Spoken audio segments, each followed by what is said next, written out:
Joining me now is political journalist John Fund. John, thanks so much for joining me tonight on the U.S. Report. An interesting comment from Joe Biden this week. He said he may have skipped mounting a 2024 re-election bid if he were not facing Donald Trump.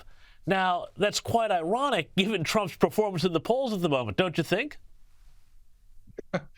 Well, let's face it, every Democrat in Washington with any kind of political sense knows that Joe Biden is the one Democrat Donald Trump could certainly beat. And all of the polls indicate that. Joe Biden is in a very curious position with that comment because he says that, of course, he's accomplished so much. Bidenomics, which, of course, has bombed in the polls. Foreign policy successes, I don't know what they are, but he claims that they exist. So you'd think that a president would be running on his record. Instead, Biden, remember, in 2020, James, he told us, I'm going to be a transition figure. I'm old enough that I recognize I may well serve only one term, and I'm a transition to the next generation.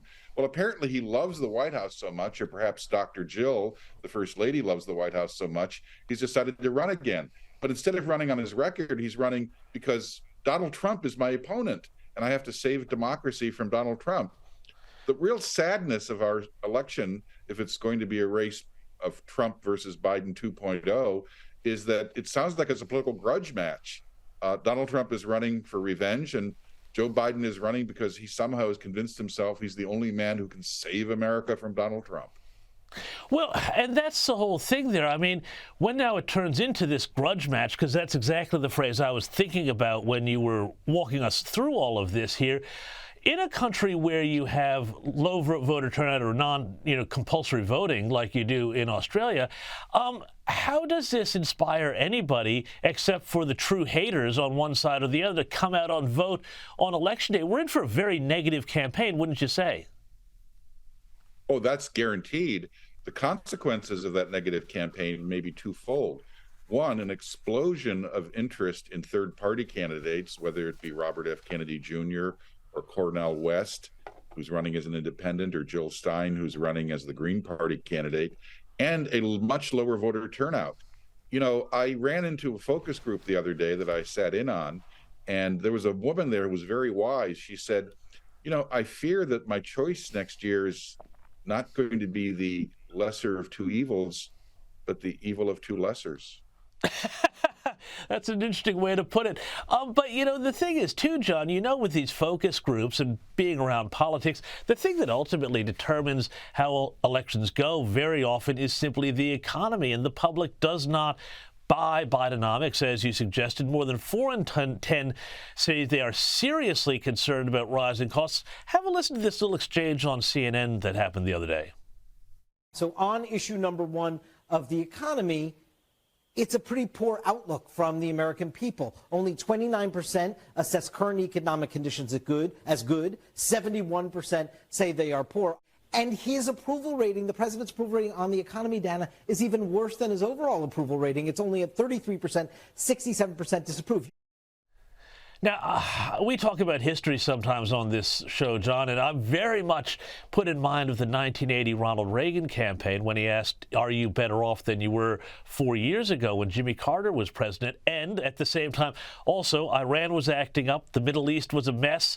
Energy prices were soaring. There was a lot of deja vu here. Do these numbers almost guarantee a Trump win, or does Trump's, other foibles wind up causing him other troubles? To be determined.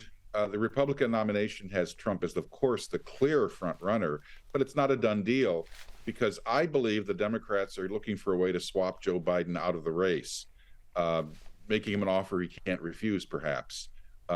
Maybe even suggesting that, maybe there is something to this Hunter Biden thing after all. You never know. If Trump continues to lead Biden in the polls, the Democrats may go that route. But you're absolutely right about the economy, James. There's a new poll out from Civics which says the American people recognize that inflation has fallen, but they also recognize that the basic basket of goods, food, fuel, housing, all the things that they consume, is up 22% under Biden. And very few Americans have gotten a 22% raise in the last 3 years. what the voters tell this pollster is, we do not believe the war on inflation will be licked until prices fall below where they were before the inflation started. That creates an enormous barrier to Joe Biden. That's a steeplechase that he may not be able to overcome, even if he has a second term. So Biden may think he's conquered inflation, but right now inflation is conquering his political chances.